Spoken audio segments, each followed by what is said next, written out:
എന്റെ ആമി. അവൾക്ക് ഐസിയുവിൽ നിന്ന് ഇറങ്ങിവരുന്ന ഡോക്ടറുടെ അടുത്തേക്ക് ചെന്ന് അവൻ അത് ചോദിച്ചു. പേടിക്കാനൊന്നുമില്ലടോ, ഓപ്പറേഷൻ സക്സസായി കഴിഞ്ഞു. She is okay. ഇന്ന് മുഴുവൻ ഐസിയുവിൽ കിടക്കണം, നാളെ റൂമിലേക്ക് മാറ്റും എന്ന് ഡോക്ടർ പറഞ്ഞു നിർത്തി അവനെ ഒന്ന് നോക്കി. Thank you doctor. Thank you so much. അവളെ അവൻ പറഞ്ഞു മുഴുപ്പിക്കുന്നതിനു മുന്നേ തന്നെ ഡോക്ടർ പറഞ്ഞ്, ഇത് ഡോക്ടറുടെ കടമയാണ്.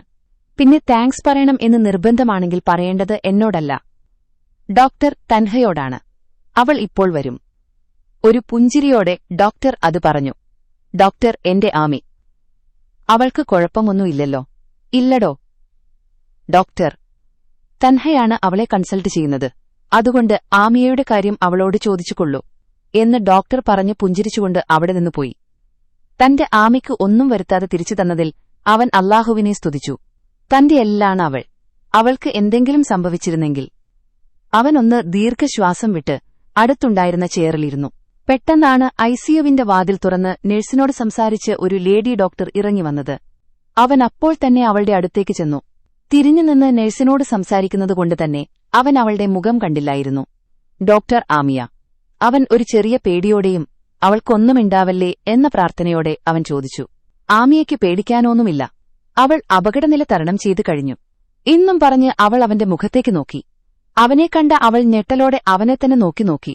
അവനും നന്ദി സൂചകമായി അവളുടെ മുഖത്തേക്ക് നോക്കിയപ്പോൾ അവളെ കണ്ടപ്പോൾ അവന്റെ മുഖത്തും ഒരു ഞെട്ടല് രൂപപ്പെട്ടു. പിന്നെ പതിയെ ഒരു നേർത്ത പുഞ്ചിരി രണ്ടുപേരുടെയും മുഖത്ത് വിരിഞ്ഞു. ഡോക്ടർ തൻഹ. അവനൊരു സംശയം രൂപേണെ അവളോട് ചോദിച്ചു. ഞാൻ തന്നെ. എന്തേ, എന്റെ പേരുപോലും മറന്നുപോയോ? നേർത്ത പുഞ്ചിരി ചുണ്ടിൽ വരുത്തി ഒരുതരം വേദനയോടെ അവളത് ചോദിച്ചു. അവൻ എന്തു പറയണമെന്ന് മനസ്സിലായില്ല. വർഷങ്ങൾക്ക് ശേഷം അവളെ കണ്ട ഞെട്ടലോ എന്താണ് എന്ന് അവന് തിരിഞ്ഞില്ല.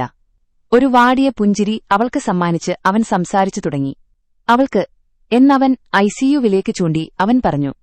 പേടിക്കേണ്ട, ഇപ്പൊ കുഴപ്പമൊന്നുമില്ല. അല്ല, ആമിയ തന്റെ ആരാ? വൈഫാണോ?